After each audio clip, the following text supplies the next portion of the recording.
You're listening to the official broadcast of the Westside Vineyard in Los Angeles, a community of individuals and families connecting with God to change the world.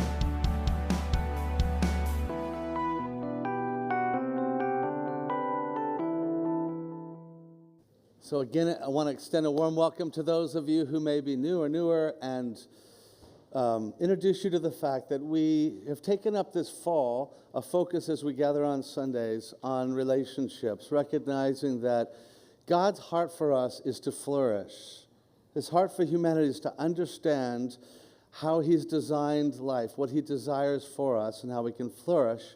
And a big part of that is relationships, because so many of our deepest needs really are drawn out of how we succeed in experiencing relationships. At the end of anyone's life, they're not really satisfied by what they own. They're really satisfied by their relationships.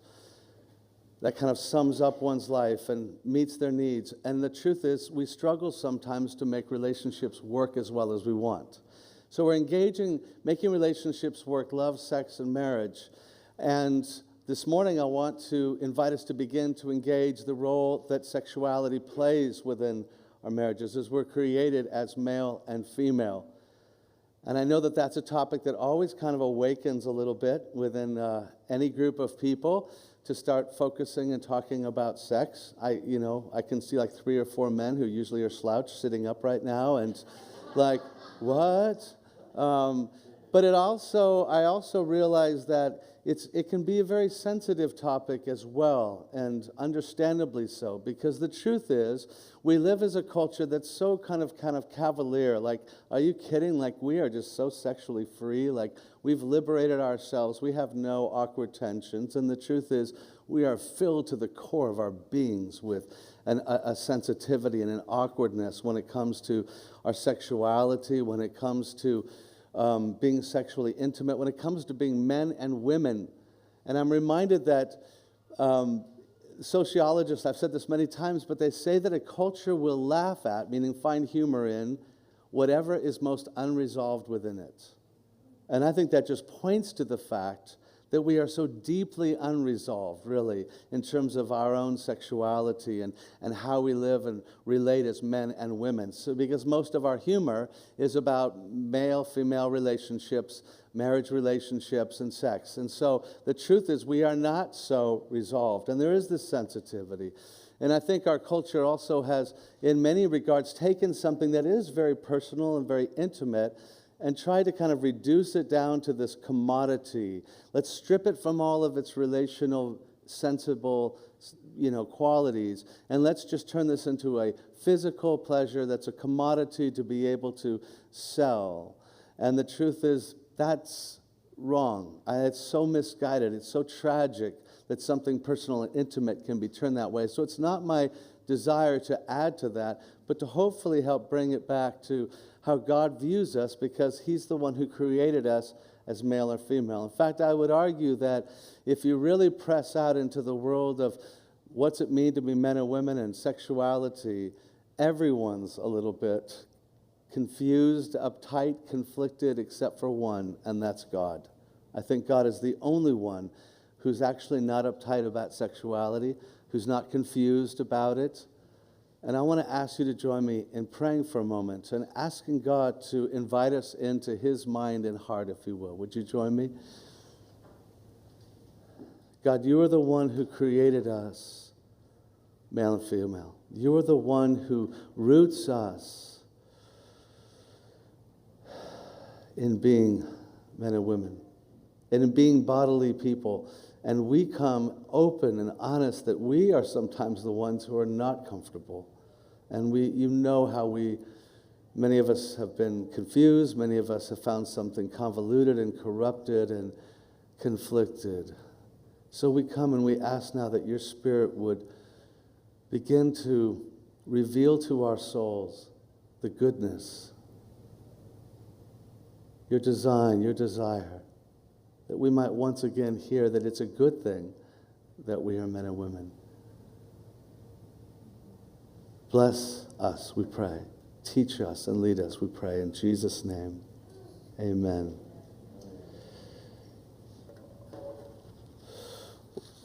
I want to invite us back to hear again the words that God, I think, uses to sum up to us kind of who we are. They're found in the first chapters of the scriptures of Genesis. And here God gives this poetic summary and saying, this is who you are. He doesn't give the how of everything. It's kind of this poetic summary. But he's telling us and rooting us in who we are as human beings. And so you can follow with me these words as we hear this portion of the first chapter and a little bit from the second chapter that speaks to us as men and women. Where we read in chapter 1, it says, "Then God said, let us make humans in our image." At this point, God has created all of the masses, the stars and the seas and the waters and the light and the day and all this. And then he comes to this culminating point and he says, now the final and pinnacle is to create that which will bear my image and provide that kind of caretaking role for it all, and that's human life. And so it speaks to human life this way. Let us make humans in our image, in our likeness. Let them rule the fish in the sea, the birds of the sky, the domestic animals all over the earth, and the animals that crawl on the earth. So God created humans in his image. In the image of God he created them. He created them male and female. And God blessed them and said, be fertile, increase in number, fill the earth, and be its master. That is to rule over.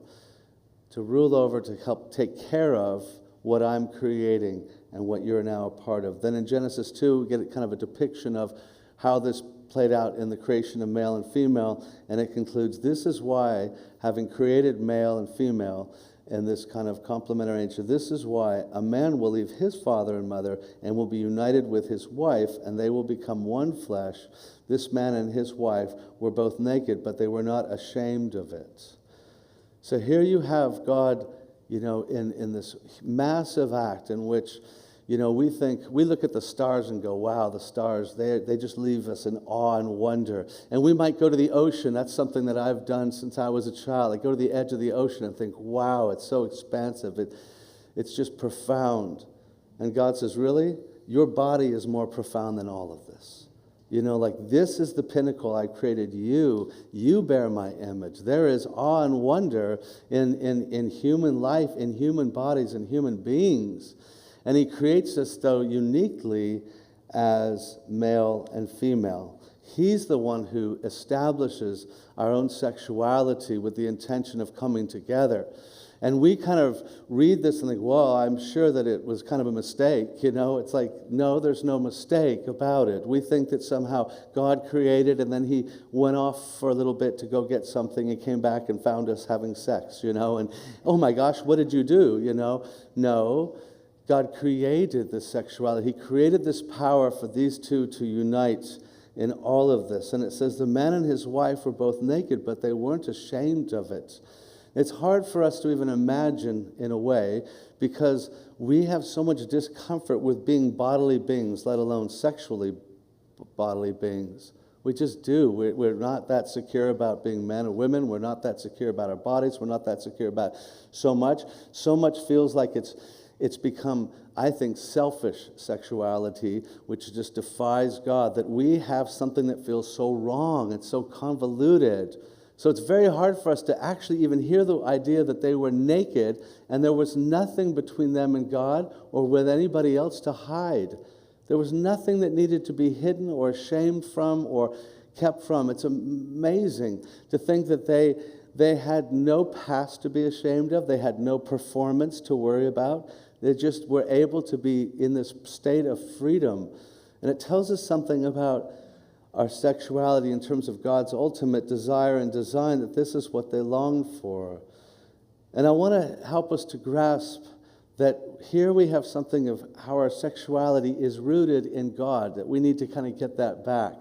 Because we live in a world that is constantly telling us who you are as a girl or as a boy and how you should feel about yourself as a sexual person and how you should act and live out one's sexuality, their sexual desires. And here, it's like this is rooted in God.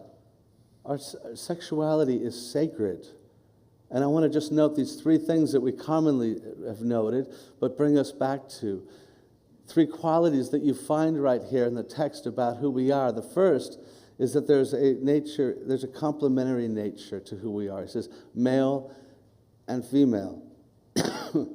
that we were uniquely created as male and female to somehow be these two parts, these two complementary parts of our nature that somehow, and it's a mystery, we're not here to try to figure out exactly how we reflect God uniquely, but he says you uniquely were created in my likeness as male and female, that only in the uniting of those, only in the totality, only in the inclusion of both do we really reflect God. So there's a sacred nature to that quality, and that every one of us was created as male, as female. And that speaks to something that I think we often get lost in. It begs the question, when do you become male or female? When do you become a man or a woman? We live in a culture that will constantly say, well, when you have or act out in sexual partnering, when you engage in sex, or when you create human life. When does God say they were male and female? When they partnered? No, before that. When they created life? No, before that. Immediately, God created them as male and female. You will never become a more sexual person than you are right now, ever. You were conceived as male or female. There's nothing you can do to add to that. That is who you are. Now, what kind of, in terms of character, oh yeah, we have a lot in terms of how are we living out as a woman or as a man? What kind of character do we have? How do we live out our sexuality? There's a lot to say about that. But fundamentally, you will never be more male or female than you are right now. And never more than the day you were conceived. And that should speak deeply to us. That so much of our life is trying to prove that I'm a man, or that maybe for you to prove you're a woman. You are. Period. And maybe if we could just take that in, that would ease a lot of what we're trying to validate in ourselves. And so we need to understand that we are. And secondly, it says that we have this creative potential. It says, go and multiply, that there is this quality by which in uniting, there's the ability to reproduce life. But not just life, but life that God said he had just given and breathed into. So it is not merely reproducing another physical creature, but a human soul who is a living soul is created by that uniting. It has this creative power. And this is not to burden or say that marriage is only about uniting or sex is only about uniting in order to create life, but it always must keep in mind this sacred potential to create life. That potential is powerful. And sex is not all about creating lives, but it does well to never lose the sense that there is that potential just by its nature. Even if a couple is one who struggles for physical reasons to be able to have life, it is still a sacred part of that. And I think much of our culture has been about trying to take that out. How can we, in the last 50 years of human history, hey, let's see if we could remove all sense about our potential to create life from the sexual act. That's what we've essentially been doing. And it's a tragedy, because we're losing this sense that there's something incredible about this life-creating potential. It keeps a sense of the sacred in it. And we do well. I don't mean that not to use birth control or any of those things. It's more a matter of realizing, though, that this is a sacred and powerful and life-creating potential act. And that is part of what we are reminded of.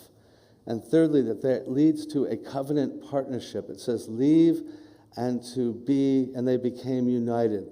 That God reveals here the nature of partnering, that I've created you this complementary way, and it leads to the potential to partner. And that partnering is to leave one's sense of belonging and primary life, if you will, of union, still committed to honoring father and mother, but you leave that as your primary bonds, and you leave and you create a new union. That's an opportunity to be able to do that. And so you have this sense of coming together in what foreshadows really the roots of marriage, this kind of covenant partnership. Now, I understand that for many today, even the idea of marriage is kind of like, especially in the last 2 or 3 years, so we're talking in all of human history, we're really, really right at this right now, of trying to say marriage, I don't think that I think marriage is just a human institution, but this is the roots of that. This is the very roots of why there is this belief of coming together in lifelong partnership. But they say, yeah, but even that was really, it's kind of a ever-flowing kind of idea.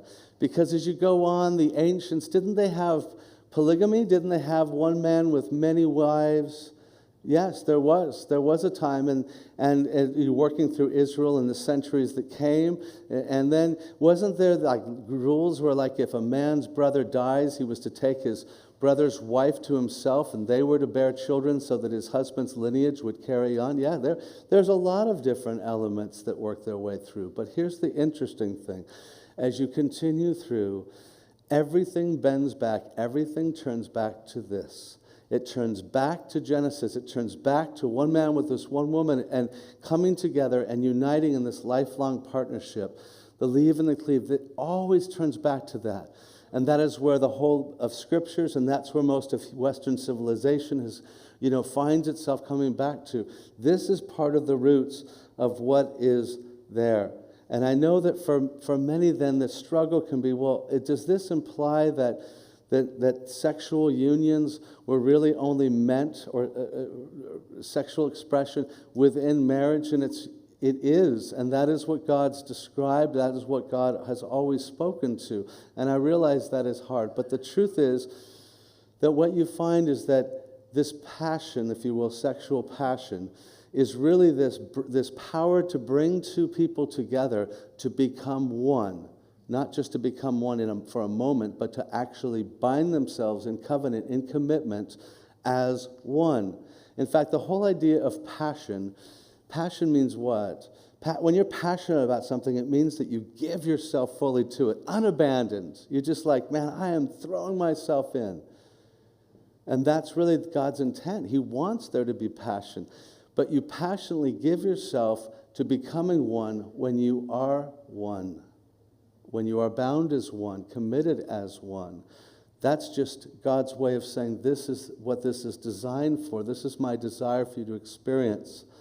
And I would put sexual passion, then I would define it this way, that sexual passion is the stimulating of a God-given longing within us for oneness, through the pleasure of releasing both personal and physical boundaries, meaning you just kind of give yourself as a person and you give your body, leading to the uniting of one's body and being designed as a part of a lifelong partnership.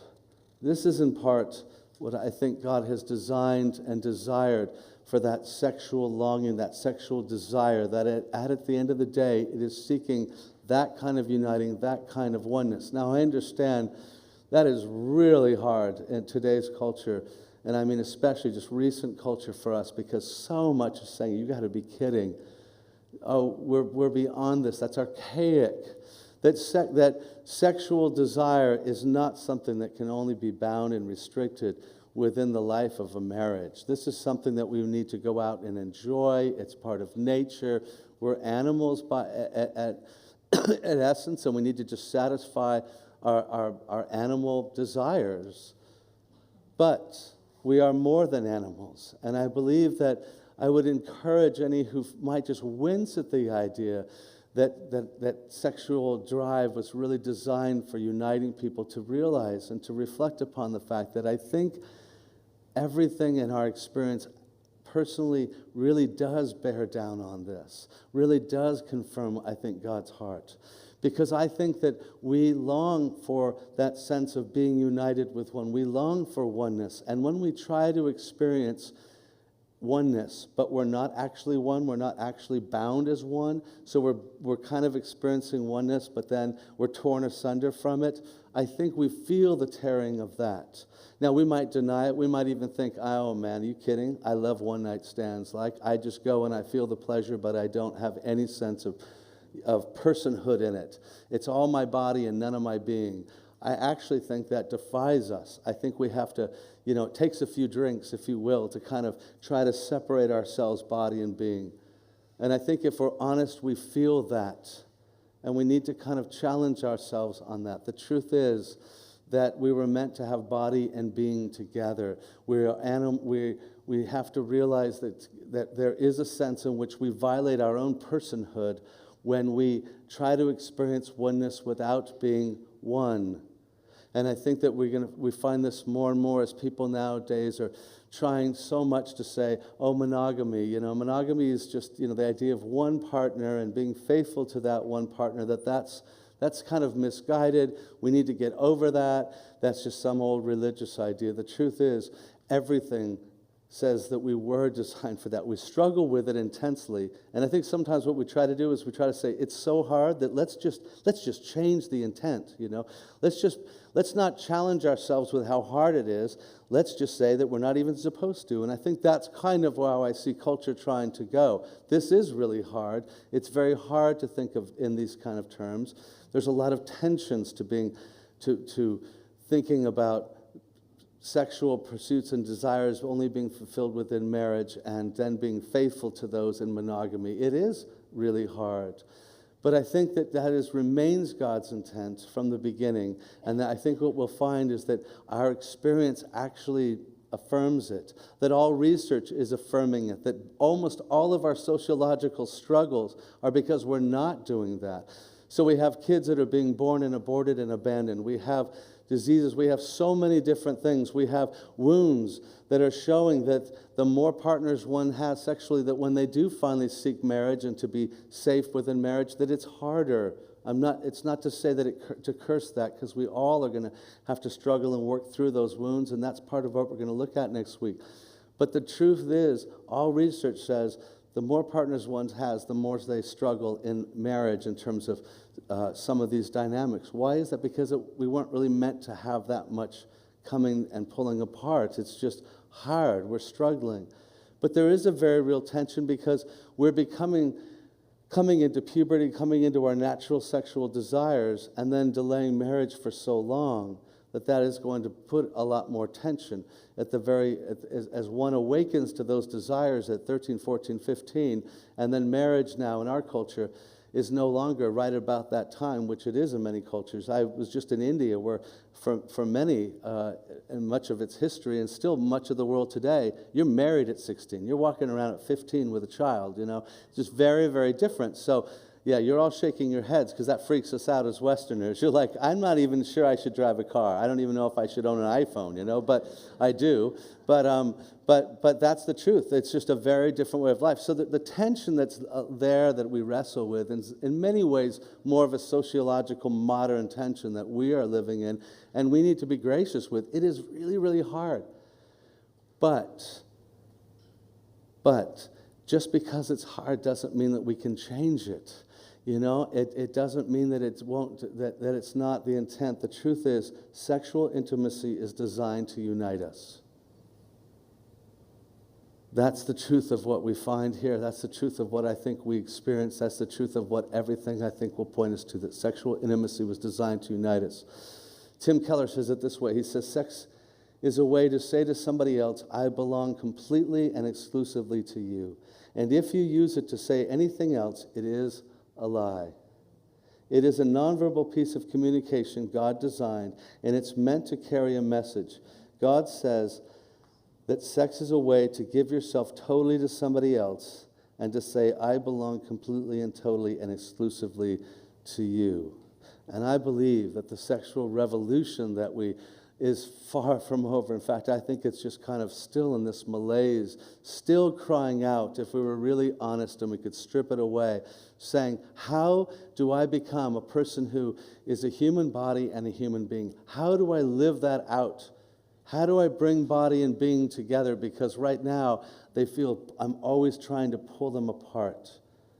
But how do I satisfy the deepest longings with these physical drives that I have? And that's hard, and it's always going to be hard, but the truth is, this is what God is wanting to, I think, speak to us more and more, as God wants to root our sexuality back into that divine order where there's that true freedom, where we honor both our personal nature and our physical nature, where we honor our bodies and our souls. And this is what he's bringing us back to. And this is something I encourage us to really to really try to push ourselves through, because our culture will just continue to try to tell us no, no, as it tries to separate these things and body and being. And really, we need to ask ourselves, is really becoming more like my dog, is that really my highest sense of progress? Is that really something I should be hoping to reach, where I'm just more like my dog? Is it? Because that's exactly what we're really trying to say without admitting it. And I'm saying, God's saying, no, you're a human being. And you need to understand your own unique, powerful, profound sexuality with all of its challenges. And so we have this separation, and this is in part what the Apostle Paul begins to speak into. And I want to invite us to look at in terms of God's design for sexual intimacy in marriage. And we read this in 1 Corinthians chapter 7, which is a book of the Scriptures, where the Apostle Paul is following Jesus, is writing to a group of people who are now going, oh my gosh, God has just revealed how we're supposed to He just revealed himself to us in Jesus and the reality of the way life was meant to be. But they are all a part of their culture. And so they're trying to figure this out. So he writes to them in the city of Corinth. And the city of Corinth is part of the great Greek Empire. So it's steeped in and rooted in the Greek philosophy of its day, which is, quite thoughtful. And it's about 40 miles from Athens, so it is taking all this in. But it's a fascinating culture because it's a very indulgent kind of seaport. And so in the midst of this, we read these words, and this is kind of from a English paraphrase of this text to kind of keep it light. And you can follow with me where Paul says this. He says, now getting down to the questions you asked me in your letter to me. First, is it a good thing to have sexual relations? This is their question. He says, certainly, but only within a certain context. It's good for a man to have a wife and for a woman to have a husband. Sexual drives are strong, but marriage is strong enough to contain them and provide for a balanced and fulfilling sexual life in a world of sexual disorder. The marriage bed must be a place of mutuality. The husband seeking to satisfy his wife, the wife seeking to satisfy her husband. Marriage is not a place to stand up for your rights. Marriage is a decision to serve the other, whether in bed or out. Abstaining from sex is permissible for a period of time if you both agree to it, and if it's for the purpose of prayer and fasting, but only for such times. Then come back together again, because Satan has an ingenious way of tempting us when we least expect it. I'm not, understand you, commanding these periods of abstinence. In fact, only providing my best counsel if you should choose them. Sometimes I wish everyone were single like me, a simpler life in many ways. But celibacy is not for everyone any more than marriage is. God gives the gift of the single life to some, the gift of the married life to others. Now, you might think, that doesn't sound like the most amazing endorsement of marriage that I've ever heard. It sounds like the guy's kind of like resigned, like, you know what, I know it's tough, those sexual desires, so you might as well get married, It's not exactly like the Valentine's Day card stuff, like I wouldn't put this in a Valentine's Day card to my wife necessarily. Somehow that says, oh, we have this duty to each other, and use those kind of words. But we need to appreciate that what he's saying is actually a profound affirmation, because he's addressing the ideas of the day. This is why we read in the very first verse where he says, now, because he's writing them this letter, about the stuff you sent to me, the questions you sent to me, let me try to address them. And the first question that you seem to have asked me is it good to have sexual relations? Or the original language was, is it good for a man to touch a woman? And it really meant in a sexual way. So they've got this question, and you might think, that is a weird question. Like, that's an idiot. That's kind of an obvious one. So where is this coming from? Well, it's coming out of the fact that in Greek culture, they had what we would refer to now as kind of a dualism. And dualism's basic premise is that there's a physical world and a spiritual world. And the spiritual world is the superior world. It's the real world. It's the one that you should really care about. The physical world, it's not just an illusion, but it's very secondary. It's very unfortunate that we have this physical body, this material world. So we try to keep these two things separated. And this would lead to different ideas. For some, It meant that you just wanted to become an ascetic. You just wanted to kind of beat your body and try to feel bad about having any physical desires. So, you would just try to not eat because, food was an indulgence. Everything physical was deemed to be bad, and it's very unfortunate. So you get the idea of these monks who might be kind of whipping themselves and beating themselves, trying to beat their desires out of them, sometimes because they deemed that anything of sexual desire, let alone any physical desire, was bad. But you also could have this lead to the idea that, there's such a separation between these two that it really doesn't matter what you do with your physical body. Go indulge it. Just keep it separate from the spiritual realm in some way. Just somehow see that it doesn't, you can be somehow virtuous and indulgent. And so they would work this out in many ways. And so for them, what was happening was it had become common that those getting married were not consummating their marriages in sexual relationship, because they wanted to kind of keep the marriage to be honored in some. This is a lofty idea, the idea of covenant and marriage. So it's so lofty that I don't want to indulge my physical pleasures in that. But, hey, this is Greece. They have a temple that was one of the most massive temples in all of the area, the temple of Aphrodite. And this was a temple that had 1,000 priestesses who were temple prostitutes. And so this was the common way of life, is that you go and you just kind of go and indulge yourself sexually with these temple prostitutes, rather than bringing that desire back into this spiritually valuable thing called marriage. Now you can imagine that doesn't really work out really well. And the truth is, I find this incredibly fascinating. Like, you just think, they invested, and by the way, this temple's now been uncovered. You can go there to this temple that is in the background here, and you can go and visit the ruins of this temple. And we've discovered so much more now about the life that was going on, that he's speaking into in Corinth. But I find it fascinating that they built a whole time. They indulge themselves into creating a culture in which it drives all this, what did we say sexual passion was? Life uniting. Drives all the life uniting away from marriage and into anything but marriage.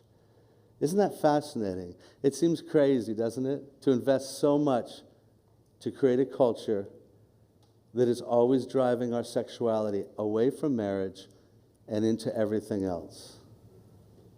Isn't that exactly what we're living out right now? In fact, I would venture to say probably 1,000-fold more is being invested right now to create that culture and to draw you and I towards that idea. And the truth is, it's actually not reality. All research says that the most satisfying sexual experience is being had in marriage, not outside marriage. But we try to pretend it's different, even though we know by research and surveys that it's not. But it's just this constant kind of lie to pull yourself out from being towards marriage and away from it, just like what's happening in the culture there. And so what Paul is speaking into is trying to say that let's get this right. Physical intimacy in marriage is good. If you have any question about it, I am going to make it very clear. It's good. And that might seem so obvious to us, like, yeah, of course it is. Everybody wants to maybe be married in part because of being able to satisfy their sexual desires. So of course it's good. But I actually believe that many of us at some level need to hear that. Because I think many of us feel like there's so many ways in which we feel like this sexual part of my being has been so corrupted, so convoluted, that I'm not so sure it's good. I feel so much shame about either what I've done in the past or how people speak about sexuality, or about my drives being out of control because I've become so obsessed about them, or so many other aspects of it that I'm not sure we can say it's good. And we need to be able to say it is good. It's not just a good thing, it's actually a God thing. And Paul is trying to say, hey, this is a good thing. This is a God thing. This is a valuable thing. And by the way, I'm talking about satisfying desires. I'm not just talking, he doesn't just say to create children. He's not just saying, hey, for the sake of procreation, go take care, go engage in this. No, he talks about satisfying desires. So not only a good thing, it's meant to be a sensual thing, to have a satisfying pleasure to it. God created that. And he wants to bring that back and to affirm that and to make it very clear we need to. And so we need to understand that we're not just animals, as our culture says, but nor are we angels. We're created as human beings. As one man said, he said, when we deny the spiritual dimension to our existence, we end up living like animals. And when we deny the physical, sexual dimensions to our existence, we end up living like angels. And both ways are destructive because God made us human. We need to come back to be able to embrace and just root ourselves in that. And then Paul, out of that, I think he makes these simple exhortations, if you will, or guidelines. This is what I think he speaks into the role of sexuality in marriage. He says, number one, experience sex only with your spouse. And I know that's not news, perhaps, to some that this is what he calls for. But he writes in verse 2, and he says, it's good. It is challenging. It's hard. It's hard to stay faithful. It's hard to direct yourself. But he basically says, so it's good for a man to have a wife and a wife to have a husband in terms of turning yourself back. And when we understand the context I just mentioned, you understand why what God is doing here and what he wants to speak to us is to turn back and turn those desires back towards home, not away from home. That's part of what Paul is saying, is everything is trying to turn you away from home. Turn it back towards the home. Turn it back to the place in which it can be that uniting power. And this is something God understands that we miss as culture continually says, no, it's all about a one-night stand. Have enough drinks. You can go try to engage in pleasure, but somehow try to avoid commitments. And God says, no, it's about oneness. And it's the gift that you're going to find in life is that when you see it's about oneness and being committed, you're going to find that there is the deepest satisfaction. We read this wisdom in the book of Proverbs, Proverbs chapter 5, where you can follow along and you'll catch the analogy. I hope you'll catch the analogy here going on, where he said, the writer of Proverbs says, drink water from your own cistern, running water from your own well. Should your springs overflow in the streets, your streams of water in the public squares? No. Let them be yours alone. Never be shared with strangers. May your fountain be blessed. May you rejoice in the wife of your youth, the one that you began with, the one that you have carried on with. Yes, the one to whom maybe this has become so normal and less novel to you to be intimate with that person you've known so long. Yes, there, he says. A loving doe, a graceful deer, may her breast satisfy you always. May you ever be captivated by her love. And this is what we find again to be true, is that there is where one really can find their deepest satisfaction. So he draws us back. There is the place to be. Focus there. And number two, he would say, satisfy your spouse's sexual needs. He says in verse 3 and 4, the marriage bed must be a place of mutuality, where each is committed to satisfying the other. They consider that their commitment together. And let me say, that is the key to a healthy life. That's the key relationally, is mutuality. And it was revolutionary because the head of household in this culture and nearly all cultures of this day was the husband, was the man. And that man, everything else to him was really property with minimal rights, if any. And so Paul is seen as so out of place here. This is such a revolutionary thought, but it comes straight from what God had revealed, which is that male and female are equal, and that there is an equality, a reciprocation that is there. And each one is to care about the needs of the other, including their physical needs, their sexual needs. And so he speaks in these terms, and the original language speaks of, like, this is a duty. You have a duty. You don't really even own your own body at this point. When you join together, you don't have exclusive rights to your body. Your partner has exclusive rights to your body. They're part of that. And we find that really hard to hear, because we hear of how the idea of somebody else having rights to your body, that sounds so much like it's given to being used and abused. But he's not suggesting anything here in terms of being used or abused. He's not even suggesting here that someone should demand something from another. I think he'd say, get beyond the spirit of demanding. But he ends up by saying, but do not deprive each other. In other words, it shouldn't be about being demanding, and it shouldn't be about depriving. You've got to get past both of these dynamics and understand something.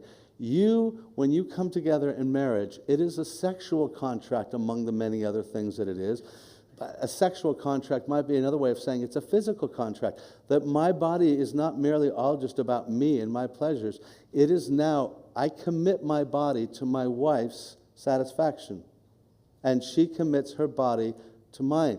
Not to be abused, not to be used, but in a healthy way in which that we deeply are saying, I care, I'm committed to, these are God-given desires, and they should be committed to in a sense of caring about the other.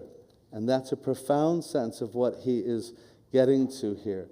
And I would suggest that if we were to sum up what God's heart is within a marriage, we don't have time to expand so much this morning, but I would say as God's gift to the intimacy between husband and wife, physical intimacy should be valued and enjoyed on a regular basis. Valued, enjoyed on a regular basis. Now, how valued? How enjoyed? How regular? Those might seem like big questions. But I think the challenge and the way I'd encourage any married couple to think about it is that it's not about comparing. It's not about needing that to be the same for both partners. Not at all. But it is a challenge for each partner to say, do I, at some level, value, enjoy, and want this to be, and understand this to be kind of regular. So there may be different, one may value it more than the other. That's very common. Oftentimes, men or husbands will value that more. That's not the question of whether it's equal. The question is, do you value it? Do you grasp it? Do you live in your heart, if you're married, as one who values the role that this plays? Secondly, do you see that there should be a desire to enjoy that? They're just being resigned to I don't even care if I enjoy this. I don't even work to enjoy this. I don't even seek to enjoy it or for them to enjoy it. It's just kind of this empty duty. That's not true. That's not what Paul says. He says there's a level at which this will be enjoyed. Next week, we're going to take time to really look at how does God want to heal us from some of the wounds and some of the inhibitions, some of the injuries that make it hard to feel comfortable being sexual beings. So we're going to pick that up next week. But there's some element of enjoyment. And thirdly, on a regular basis. Now, that's oftentimes where there's tensions, because one person says, I would like to be physically intimate often, the other person not so often, and that's something a couple has to work out. And nobody can tell a couple what that looks like for them.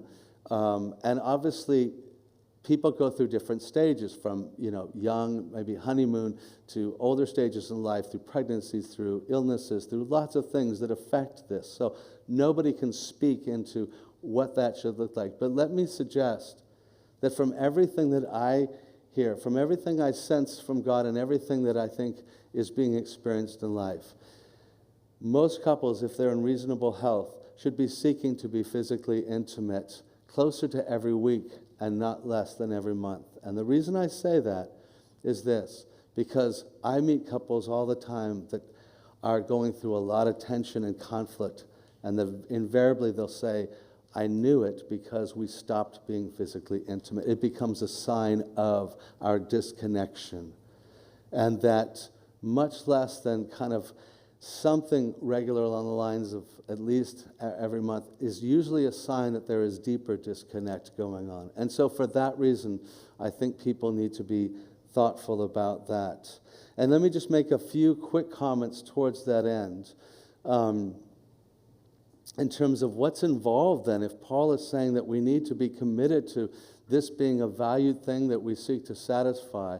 We're going to explore this more next week, but let me just make a few quick comments. Number one, we may need to confront our sense of autonomy. The thing that Paul goes after is saying, you have to get over living like, this is my body, it is mine, and it is just for me to decide whatever I want to do with it. No, if you make a commitment into marriage, it's a partnership. We kind of do this with money, and we've become so acceptable about that. I have my money, you have your money, but we're in partnership. It gets a little hard. I would challenge that in terms of money, but he'd go so far as to challenge it in terms of body.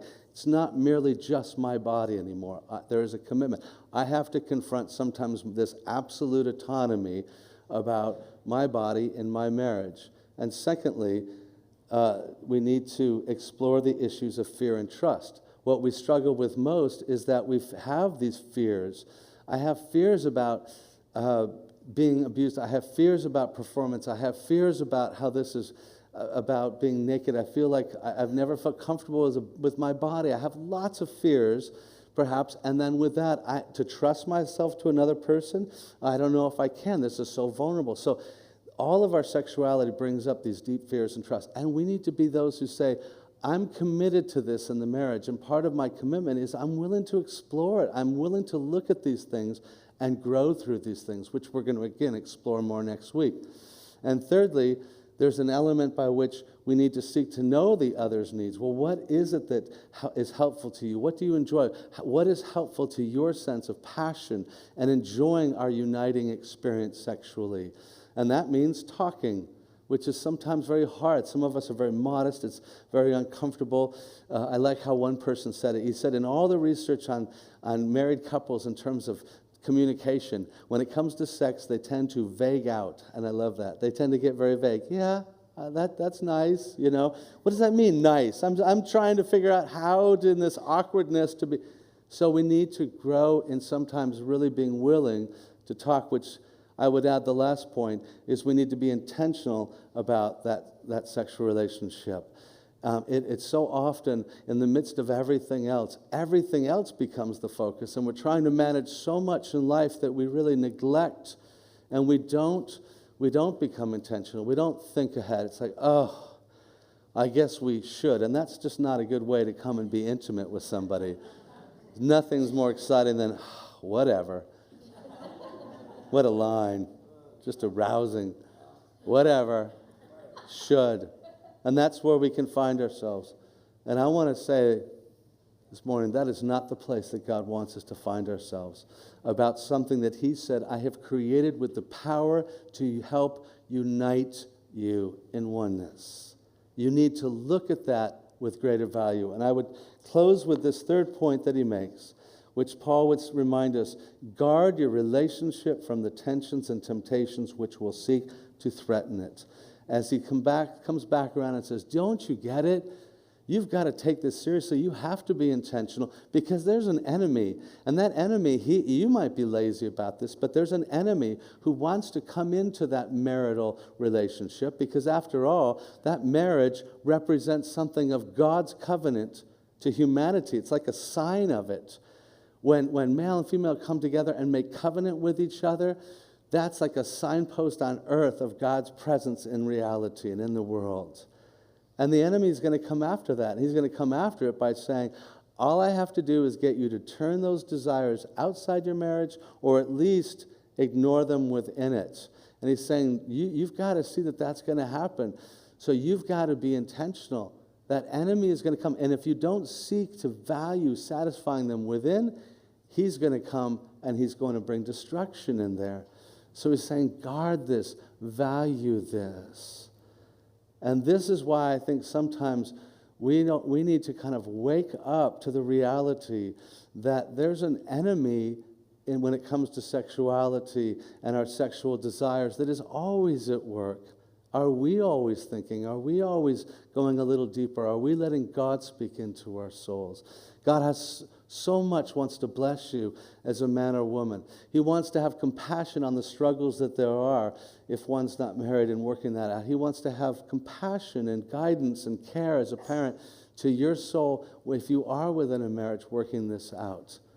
But we do well to stop and say, okay, God, speak to me, help me. I open my soul. I think sometimes the hardest challenge we have as a culture is we're so vain in our pride. Like, oh, come on, don't tell me how to be a woman. Don't tell me how to be a man. I need God to tell me. And I believe you do too. Amen. Let's pray. Would you stand with me?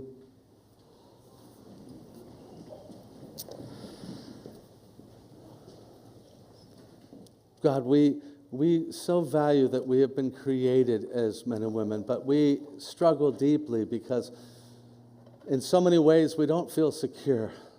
We don't always feel secure. We don't always know that we're okay as a woman or okay as a man.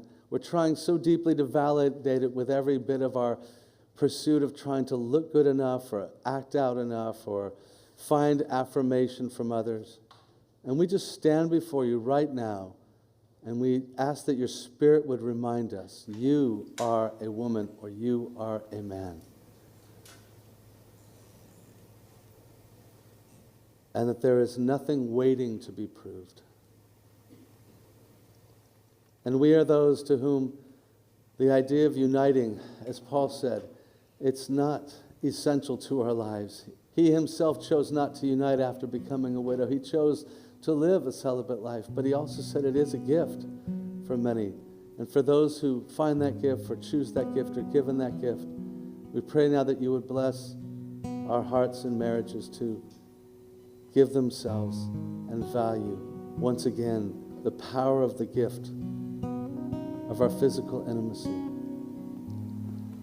the power of that gift to unite us.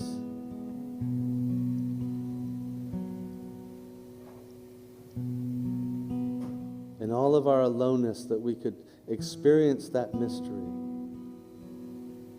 And we thank you that one day all the boundaries will come down and we will be united with you in the profound sense that we can't even fully grasp, but we thank you for. And so, God, we invite your Spirit just to come flow and lead us. Let's worship together in this closing song. Thank you for listening to the official broadcast of the Westside Vineyard in Los Angeles. Tune in for next week's message.